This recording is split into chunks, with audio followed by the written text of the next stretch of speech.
लोगों को अपने पुरखे, अपने बाप दादे बाबर में खोजते हैं, जो अपनी जड़ें, सभ्यता और संस्कृति की जड़ें भारत के बाहर ढूंढते हैं, उन्हें हम कैसे माने कि वो राष्ट्रभक्त होंगे? नास्तिक सरकारें हैं और मैं कहूं कि एंटी हिंदू सरकार है।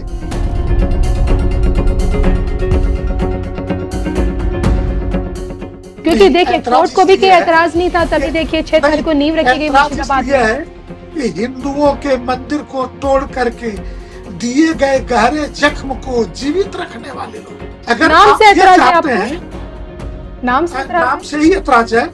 अरे तो बाबरी मस्जिद बनाने के लिए, अयोध्या के लिए तो पैसा जुटा नहीं पाए, अचानक से 300 करोड़ रुपए यहाँ आएंगे कहां से?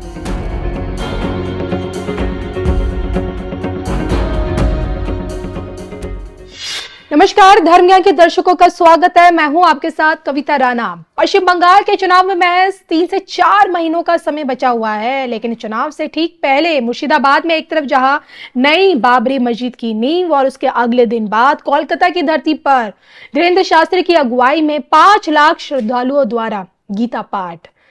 और ऐसे में अब जब पश्चिम बंगाल में उथल पुथल जो मची हुई है, इसको लेकर अब आगे का भविष्य क्या कहता है, इस पूरे घटनाक्रम के बाद पश्चिम बंगाल का आने वाला कल क्या कहता है, इसी को लेकर चर्चा में मेरे साथ मौजूद है अखिल भारतीय संत समिति के महासचिव स्वामी जितेंद्रानंद सरस्वती महाराज जी। महाराज जी, सबसे पहले तो आपका धर्म ज्ञान स्वागत करता है। बीते दिन कोलकाता में जो गीता पाठ हुआ, उस मंच पर एक चेहरा आपका भी रहा, चर्चित चेहरा है आप, पूरी दुनिया आपको जानती है। सबसे पहले तो इस कार्यक्रम के पीछे का उद्देश्य क्या था, आपसे ये जानना चाहती हूँ। पीछे के वर्षों में भी बंगाल की धरती पर गीता पाठ हुए हैं। 1,37,000 लोगों ने इसके पूर्व जो कार्यक्रम हुआ था 1 वर्ष पहले, उसमें भाग लिया था। तो उससे प्रेरित होकर के मन में यह विचार आया कि क्या हम 5 लाख संख्या का पाठ कर सकते हैं। भारत के 2 राज्यों को अगर हम देखें जहां एंटी नेशनल गतिविधियां ज्यादा हैं, भाषा के नाम पर विवाद है और जो राष्ट्रीय एकता और अखंडता को प्रभावित भी करते हैं और सीमाएं सुरक्षित भी नहीं है। समुद्र से लगी हुई सीमा के कारण तमिलनाडु तो सुरक्षित है जी, परंतु ओपन सीमा, जिस राज्य में बाढ़ नहीं लगाने आया बांग्लादेश की सीमा से, वहां पे बंगाल में न हिंदू सुरक्षित है न देश की सीमा सुरक्षित है।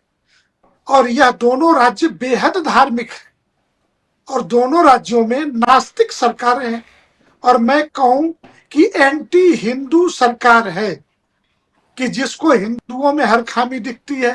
तमिलनाडु के अंदर सनातन उन्मूलन का कार्यक्रम सत्ता प्रायोजित चलता है और बंगाल की धरती पर न बाबर आया न गया, न उसका कोई वंशज आया न गया। वहां पर हुमायूं कबीर नाम का एक व्यक्ति बाबरी मस्जिद की नींव उस चिकन नेक के इलाके में रख रहा है और वहां 2 लाख मुसलमान भी जुट रहे हैं। आप कल्पना कीजिए, और 300 करोड़ में मस्जिद बनेगी। ये मैं सीधे कहूं कि सुप्रीम कोर्ट के प्रावधानों का ये सीधा उल्लंघन है। सुप्रीम कोर्ट ने क्या कहा कि अयोध्या के अंदर, अयोध्या की सीमा पर उनको 5 एकड़ जमीन दी गई मस्जिद बनाने के लिए, वहां तो मस्जिद बना ना पाए। क्यों नहीं बनाई, ये उनका विषय है। वहां 300 करोड़ रुपए तो छोड़िए, 3 करोड़ रुपए भी उनके इकट्ठे हुए कि नहीं हुए, राम जाने। बाराबंकी के सीमा पर अयोध्या कमिश्नरी अयोध्या जिले के अंदर, परंतु ये खेल बंगाल की धरती पर चिकन नेक के इलाके में, जो देश के लिए संवेदनशील जोन है, वहां पर आप मुसलमानों को जुटा के क्या मैसेज देना चाहते हो? ऐसी परिस्थितियों में जब बांग्लादेश के अंदर 1 करोड़ 20 लाख हिंदू भयानक संत्रस्त है, जिसकी दुकानें मकानें अस्मत, जिसकी लूटी जा रही हो, ऐसी परिस्थितियों में बंगाल का अगर हिंदू खड़ा नहीं हुआ तो जो हालात बांग्लादेश के हैं वही बंगाल के होते। और इसके लिए हमारे पास उत्तम रास्ता क्या था? तो उत्तम रास्ता यही है कि भारत के 2 महाकाव्य रामायण और महाभारत ये जो लिखे गए, ये स्त्री के अपमान के कारण हुए युद्ध के परिणाम थे। पूरी सोने की लंका जल गई जी। रावण मरा पूरे खानदान के साथ मां सीता के अपमान के कारण। रामायण की रचना हो गई और द्रौपदी की भरी सभा के अंदर चीर हरण महाभारत के युद्ध का कारण बना। मैं पूछूं कि बंगाल की धरती पर धार्मिक दृष्टि से कि हिंदू की बहन बेटी की डोली मुसलमान गुंडे के अहाते में उतरेगी, वो जितने दिन रखना चाहेगा रखेगा, इसके बाद वो अपने हिंदू पति के घर में जाएगी। ये इसी बंगाल की धरती पर हुआ ना। न्यायालय के हस्तक्षेप के कारण उन गुंडों को जेल भेजना पड़ा ना, अन्यथा राजनीति तो बेशर्मी के साथ उन गुंडों के साथ खड़ी थी। इसी कोलकाता के अंदर मेडिकल कॉलेज में नन के साथ, जो नर्स स्टाफ है उसके साथ, डॉक्टर के साथ रेप होता है और लंबे समय तक उस मेडिकल कॉलेज के प्राचार्य और अपराधियों को बचाया जाता रहा। धरने प्रदर्शन चलते रहे। तो नारी अपमान की पराकाष्ठा के बाद हमें महाभारत के ये पार्ट ऑफ गीता, इसका पाठ करने के अलावा धर्म क्षेत्र कुरुक्षेत्र की, यह धर्म क्षेत्र भी है, यह धर्म की भूमि भी है और कुरुक्षेत्र भी है, रणांगन भी है। तो इस रणांगन में आपको मई जून में होने वाले चुनाव समझ में आते होंगे, लेकिन मुझे तो बंगाल के हिंदू मां बहन बेटियों की और बांग्लादेश के साथ जुड़े हुए चिकन नेक की चिंता है, राष्ट्रीय एकता और अखंडता के लिए। और एक धर्माचार्य कर क्या सकता है। उस मंच पे साध्वी तंभरा दीदी थी, जो 90 में श्री राम जन्मभूमि आंदोलन की प्रमुख नायिकाओं में से एक है जी, जिनके नेतृत्व में हमने वो राम जन्मभूमि का संघर्ष किया, आज धर्म ध्वजा फहरी। उस मंच पर गीता मनीषी स्वामी ज्ञानानंद जी बैठे थे, विश्व हिंदू परिषद के अंतर्राष्ट्रीय अध्यक्ष आलोक कुमार जी बैठे थे। हाँ, अपेक्षाकृत युवा चेहरा और जेन जी की जो चर्चा होती है आजकल, वो धीरेन्द्र कृष्ण शास्त्री हो सकते हैं। बिल्कुल। चलिए, आपका उद्देश्य मुझे समझ आता है। टाइमिंग पे सवाल उठाए जा रहे हैं, चाहते तो आगे पीछे भी हो जाता। बाबरी मस्जिद के ठीक अगले दिन आपने गीता पाठ किया, क्या ये एक तरह का जवाब नहीं था? ये एक चीज, ये 5 लाख लोगों के आने की तैयारी तो हमें तो करनी पड़ी थी ना 1 साल से। मुझे मेरा स्वयं का टिकट 3 महीने पहले बन गया था कि मुझे उस कार्यक्रम में जाना है। जब मुझे इस्कॉन के जो प्रमुख हैं प्रभु दिहा जी, उन्होंने जब मुझे आमंत्रण दिया, वहां पे स्वामी प्रदीप्तानंद जी पद्मश्री से सम्मानित है शिक्षा के क्षेत्र में, उसी मुर्शिदाबाद जिले से आते हैं। भारत सेवाश्रम संघ के पूज्य संतों ने जब आमंत्रित किया तो हमारा तो टिकट 3 महीने पहले बन गया। लेकिन मैं आपके माध्यम से पूरे देश से, दुनिया से पूछूं कि 6 दिसंबर को बाबरी मस्जिद का शिलान्यास करेंगे, ये कब तय हुआ? हमारे तो कार्यक्रम 1 वर्ष पहले भी हमने 1,37,000 लोगों ने गीता पाठ किए थे और हम इस वर्ष भी करने वाले हैं। हमने अपनी संख्या बढ़ाई कि हम 5 लाख संख्या का करेंगे और मीडिया ने माना कि 6.5 लाख लोग आए गीता पाठ में। जी। हमने तो कहा कि राम कृष्ण हरे हरे गीता पाठ घरे घरे, तो हमने गीता पाठ किया। हमने किसी के रिएक्शन में नहीं किया है, हमारा एक्शन था। पहले से 6 महीना पहले से फुल प्लानिंग थी। महीनों पहले हमें उसी ममता बनर्जी जी के सरकार से परमिशन लेना पड़ा। ब्रिगेड ग्राउंड के मैदान में 5 लाख लोगों के, 6 लाख लोगों के बैठने की व्यवस्था, उसके सीसीटीवी कैमरे, एक लंबी तैयारी करनी पड़ी। लेकिन उन लोगों ने कौन सी तैयारी की थी जो 6 दिसंबर की तिथि पर बाबरी मस्जिद का शिलान्यास करेंगे? क्या व्यवस्था दिखी आपके कैमरे को? कोई व्यवस्था नहीं दिखी। बस हिंदुओं के रिएक्शन में करना है और 6 दिसंबर को जिंदा रखना है, इसलिए ये सारे नाटक हो रहे थे। चलिए, आपने अपने वजह बताते हुए आपने ममता दीदी को एंटी मुस्लिम नहीं बताया, लेकिन आप एंटी मुस्लिम बता रहे, लेकिन हुमायूं कबीर जब पार्टी के एक्स एमएलए हो गए हैं उनका कहना है कि आप ममता बनर्जी को एंटी हिंदू कैसे कह सकते हैं। 2011 में जब ममता बनर्जी की सरकार पश्चिम बंगाल में बनी थी, उस वक्त आरएसएस की करीब 400 शाखाएं थी और आज वही शाखाएं 12,000 तक पहुंच चुकी हैं। यही ममता बनर्जी जगन्नाथ मंदिर भी बनाने के लिए राज के खजाना खोलती है। मोदी मंदिर नीति की तरह ममता बनर्जी पश्चिम बंगाल में मंदिर नीति पे चल रही हैं। तो आप उन्हें किस अच्छा, एंगल से ममता एंटी मुस्लिम बता ममता रहे हैं? ममता दीदी मोदी जी की नीतियों का अनुसरण कर रही है, ये राजनीतिक विषय हो सकता है। और मैं पूछूं कि ये तो भारत का राज्य है, हिंदू बहुल स्टेट है बंगाल, तो यहाँ पर मंदिर केंद्रित अर्थव्यवस्था की तरफ ममता दीदी बढ़ रही, लेकिन ओमान से लेकर के दुबई तक में इस्लामिक गणराज्यों में मंदिरों के जो निर्माण हो रहे हैं, उसको हुमायूं कबीर किस रूप में देखते हैं? मोहम्मद साहब के वंशज अगर वहां मंदिरों के निर्माण करा रहे हैं, उसे वो किस रूप में देखते हैं? तो दुनिया की अर्थव्यवस्था दो भागों में विभाजित है। एक है रिलीजियस सिस्टम और दूसरा है sex, weapons and drug system. तो सवाल यह है कि इस अर्थव्यवस्था को सेक्स, ड्रग्स और वेपन्स के आधार पर चलाना है या राष्ट्रों की अर्थव्यवस्था को रिलीजियस आधार पर चलाना है। तो अगर 56 इस्लामिक मुल्क हैं, वो अपने रिलीजियस सिस्टम के आधार पर चलाते, शताधिक क्रिश्चियन मुल्क हैं, वो अपनी अर्थव्यवस्था को चर्च के आधार पर विकसित करते हैं, शिक्षा व्यवस्था को मिशनरीज स्कूलों के आधार पर विकसित करते हैं। तो अगर बंगाल के अंदर ममता दीदी को लगा कि उत्तर प्रदेश का जो आय बढ़ा, अकेले कुंभ ने 3 लाख करोड़ का व्यापार किया जी। पिछले वर्ष, 67 करोड़ लोग आए और गए। राम जन्मभूमि का मंदिर हो, काशी विश्वनाथ का मंदिर हो या वृंदावन में आने वाले लोग जो हो, बढ़ती संख्या के कारण वृंदावन भी कॉरिडोर के रूप में विकसित हो रहा।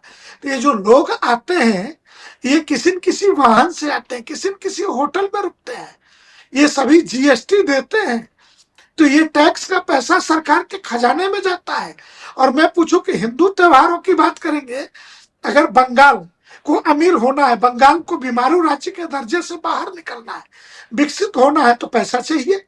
और पैसा चाहिए तो पिछले धनत्रयोदशी में जो व्यापार हुआ, एक दिन का व्यापार, भारत के रक्षा और वित्त मंत्रालय का बजट 6 लाख करोड़ का है, परंतु व्यापार कितना हुआ है?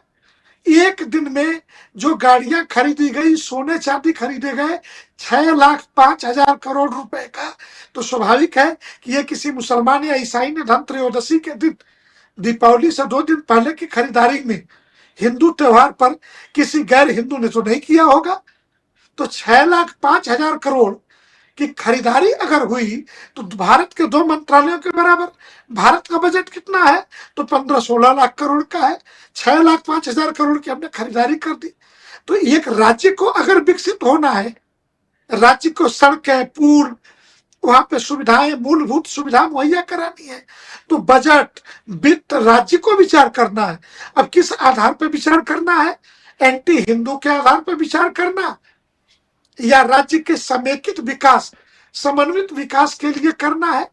आज उत्तर प्रदेश में अगर सड़कों का जाल बिछ रहा, नेशनल हाईवेज, एक्सप्रेसवेज, एयरपोर्ट, दुनिया के कई कई देशों में उतने एयरपोर्ट नहीं है जितना हमारे उत्तर प्रदेश के अंदर एयरपोर्ट्स, बड़े बड़े एयरपोर्ट्स, अंतरराष्ट्रीय एयरपोर्ट्स खड़े हो रहे हैं, लोगों का आवागमन बढ़ा है। तो अगर उस दृष्टि से हमको बंगाल को विकसित करना है, तो कुछ मंदिर अगर बन रहे तो सरकारी खजाने से नहीं बन रहे, ये हुमायूं कबीर को नहीं भूलना चाहिए। और रही बात आरएसएस की, कि उनके शाखाओं के विस्तार, तो आरएसएस के खून पसीने से उनके प्रचारकों के अपने मेहनत के बूते संघ की स्वीकार्यता समाज में बढ़ती है। कोई राजनीतिक व्यक्ति शाखा पे नहीं आता, समाज का कॉमन हिंदू जो राष्ट्र को, धर्म को समझता है, उसको अपनी बातों से प्रभावित करके हम संघ की शाखा पे लाते हैं। तो इसमें उनके पेट में दर्द क्यों है? लेकिन आपको नहीं लगता कि यहाँ तो इस बार ममता बनर्जी ने खुद को साबित किया है कि वो हिंदुओं की शुभचिंतक है? तभी तो उन्होंने हुमायूं कबीर के ऐलान के बाद उन्हें पार्टी से तुरंत सस्पेंड कर दिया। आज वही हुमायूं कबीर जो उनके कल के पार्टी के एमएलए थे, आज उनके विरोध में खड़े, नई पार्टी बनाने की बात कर रहे हैं, ममता को हराने की बात कर रहे हैं। तो इसमें तो आपको खुशी होनी चाहिए ना। प्रसन्नता है, लेकिन ये छद्म चेहरा है। अखिलेश यादव जी ने बिहार के चुनाव परिणामों के बाद ये कहा कि हम अपने गांव का सैफई में जो केदारनाथ जी का मंदिर बना रहे हैं, पूर्ण होने के बाद मंदिर मंदिर दर्शन करने जाएंगे। जी। मुझे प्रसन्नता है। मैं कहता हूं कि मैं होता कौन हूं कि जो किसी को हिंदू होने का सर्टिफिकेट दो। हिंदू तो अपने आचरण से है व्यक्ति। अखिलेश जी तो हमें ये बात तो पहले से भी कहते हैं कि सनातन हिंदू धर्म एकमात्र है कि जो सर्वे भवन्तु सुखिनः की बात करता है। अगर उस राह पर बिहार के चुनाव परिणाम के बाद अखिलेश जी चल पड़े हैं, ममता दीदी चल पड़ी हैं, और उनको अंदर से गिल्टी फील हो रही है कि हमारी छवि एंटी हिंदू की बन गई है। हमारे राज्य में गुंडे हिंदू मां बहनों के विवाह के बाद सुहागरात गुंडों की कोठियों पे बनती है। इस तथ्य से नकार तो नहीं सकते ना। उन गुंडों की गिरफ्तारी हुई है, सुप्रीम कोर्ट तक ने जमानत नहीं दी है, इस तथ्य को नकार तो नहीं सकते। इसलिए अगर उन्हें लगता है तो हर व्यक्ति को यह अधिकार है कि वो अपने नीतियों में परिवर्तन करे, सही राह पर चले। दूसरी कि ममता दीदी हो, अखिलेश जी हो, या अन्य कोई भी राजनेता हो, मैं पूछूं कि लालू प्रसाद यादव जी के परिवार में बिहार के हिंदुओं ने हैलोवीन मनाते हुए देखा तेजस्वी यादव की पत्नी को, जहां लालू राबड़ी बैठे। चुनाव के बाद हार की समीक्षा के बदले वो क्रिसमस मनाने के लिए ब्रिटेन निकल लिए, विदेशों की यात्रा पे चल लिए। आप तो जानते हैं ना, पॉलिटिकल दृष्टि से बिहार का गरीब से गरीब व्यक्ति, अनपढ़ से अनपढ़ व्यक्ति हो, उसके पॉलिटिकल समझ पर आप प्रश्न नहीं खड़ा कर सकते हैं। तो वो अंधा है, उसको दिखता नहीं है क्या कि तेजस्वी किस राह पे चले हैं। जब से घर में क्रिश्चियन बहू आई है, तब से उसने घर को पूरा परिवर्तित करके रखा है। ठीक उसी प्रकार जब इंदिरा गांधी के घर में एक क्रिश्चियन बहू आई तो उसने जो परिणाम दिए, तो ये सनातनी देश है, ये लचीला है। किसी ने अतीत में गलतियां की होंगी, उसे क्षमा कर देता है, परंतु ऐसा नहीं है कि उन गलतियों को भूल जाता है। और हुमायूं कबीर का भी मैं एक बयान देख रहा था कि 90 मुस्लिम बहुल सीटें हमें दे दो, बाकी पे ममता और भाजपा को लड़ने दो। कहना क्या चाहते हैं, वो बताना क्या चाहते हैं। तो कि 90 सीट, कहीं ऐसा तो नहीं कि ममता दीदी ने एक पॉलिटिक्स के तहत उसको अलग किया है कि मुस्लिम बहुल सीटों पर तुम लड़ो जहां हिंदू है ही नहीं। मुस्लिम बहुल जिले हैं वो, उन जिलों में तुम चुनाव लड़ो और जीत करके आओ। जितनी सीटें हमें कम पड़ेंगी, तुम पुनः कैबिनेट में शामिल हो जाना। ओके। ये तो पॉलिटिक्स नहीं हो। तो इसलिए हिंदुओं को अपना शत्रुबोध ठीक रखना चाहिए। एक धर्माचार्य के नाते मैं इतना ही कहूंगा। लेकिन बाबरी से आपको ऐतराज क्यों? राम मंदिर बन गया है, राम ध्वजा, धर्म ध्वजा लहरा रही है। अब देखिए बाबरी कहीं भी बने, क्योंकि देखिए कोर्ट को भी कोई ऐतराज नहीं था, तभी देखिए 6 तारीख को नींव रखी गई मुर्शिदाबाद में। है कि हिंदुओं के मंदिर को तोड़ करके दिए गए गहरे जख्म को जीवित रखने वाले लोग, अगर नाम से ऐतराज है चाहते आपको? हैं, नाम से ही ऐतराज है।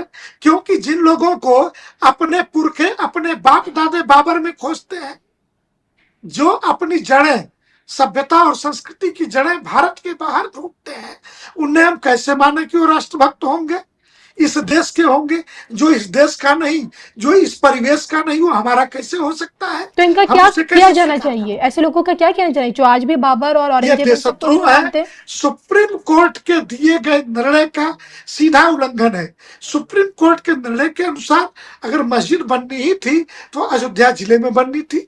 आपने किस आधार पे, कैसे?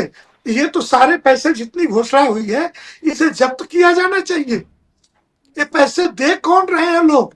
इन सब की जांच होनी चाहिए, ईडी के द्वारा, सीबीआई के द्वारा। ये जो घोषणा हुई है, ये सुप्रीम कोर्ट के संविधान बेंच के फैसले का अनादर है। और यानी कि आपकी बातों का मतलब ये है कि जो बाबरी की नींव रखी गई है 6 दिसंबर को, इसे एक भव्य रूप देने के पीछे कहीं ना कहीं जो भी फाइनेंशियल इनकम जो यहाँ पे दिखाई जाएगी, वो कहीं ना कहीं षड्यंत्रकारी होगा देश के लिए। शुद्ध रूप से ये एंटी नेशनल, एंटी हिंदू, ये फाइनेंशियल। अरे तो बाबरी मस्जिद बनाने के लिए, अयोध्या के लिए तो पैसा जुटा नहीं पाए। अचानक से 300 करोड़ रुपए यहाँ आएंगे कहां से? तो स्वाभाविक है कि इस पैसे में झोल है और इसमें ईडी को एंट्री करनी ही चाहिए। जी। बहरहाल आपको क्या लगता है इस वक्त की परिस्थितियां, आप गए अभी, आपने वहां पे जमीनी स्तर देखा, गीता पाठ में आप घूमे भी होंगे पश्चिम बंगाल, वहां का हिंदू क्या चाहता है? ये जो गीता पाठ करने आए थे उसमें से जेन जी या जेन जेड जो आप कहते हैं, मैं इसको जेंजी। जेन जी जेन जेड नहीं कहता, मैं जेन एन कहता हूं कि generation nationalist, okay. Generation H Hindutva है। और ये 70% नौजवान थे जिनके हाथों में गीता थी, जो धर्म क्षेत्र कुरुक्षेत्र का पाठ कर रहे थे। तो स्वाभाविक है कि बंगाल का हिंदू सचेत हुआ है अपनी माँ बहनों की सम्मान को लेके, अपनी प्रतिष्ठा को लेके, कि हमारी डोली किसी विधर्मी गुंडे के दरवाजे नहीं उतरेगी। इसलिए बहनें भी सचेत हुई हैं और ये सचेतता अगर वहां सत्ता परिवर्तन करा दे तो इसमें कोई अतिशयोक्ति या अतिवाद नहीं मानना चाहिए। सत्ता परिवर्तन के कितने संकेत आपको नजर आ रहे हैं अभी? हमें तो पूर्ण संकेत नजर आ रहे हैं, क्योंकि पिछले विधानसभा के चुनाव में एक 58 लाख वोटों का अंतर था, मैं लाख में बता रहा हूं, दोनों के बीच प्रतिशत भी 10% का अंतर था दोनों के बीच। ये 58 लाख और लगभग 72 लाख इस SIR में मरे हुए फर्जी वोटर, डबल वोटर, कुल मिलाकर के 1 करोड़ से, और घुसपैठिए तो सीमा पर आप वीडियो देख ही रही है कैसे भाग रहे हैं। 2-2 लाख लोगों के जो मोहल्ले थे वो पूरे के पूरे मोहल्ले खाली हो गए, वहां कोई भी रहवासी भी को मिल नहीं रहा है। तो भारत का नागरिक जब वोट करेगा तो उस वोट में अगर 1-1.5 करोड़ वोट कम हो रहे हैं, 12%, 15% वोट कम होगा, तो एक्चुअल वोटों पर वोटिंग होगी तो 58 लाख का हिस्सा तो अपने आप बट जाता है। बिल्कुल, यानी कि आप कह रहे हैं कि मुझे निष्पक्ष आगे चुनाव होगा आगे अब की बार ममता जी की सरकार में, तो फिर राष्ट्रपति शासन लगाने की भी लोग सिफारिश कर रहे हैं पश्चिम बंगाल में, कह रहे कि राष्ट्रपति शासन लगेगा तो हमें यकीन नहीं है कि देखिए, चुनाव ढंग से ये राजनीतिक विषय है, राजनीति के लोग तय करें। जो धार्मिक विषय है, सनातन धर्म की मर्यादा, राष्ट्र की रक्षा का, ये हमारा विषय है, हम यहीं तक अपने को सीमित रखते हैं। सर, आपसे जुड़ने के लिए, हमारे चैनल से आपका जुड़ने के लिए बहुत बहुत धन्यवाद, और इस पूरे विवाद पर बात करने के लिए, विषय पर बहुत बहुत शुक्रिया। नमस्कार।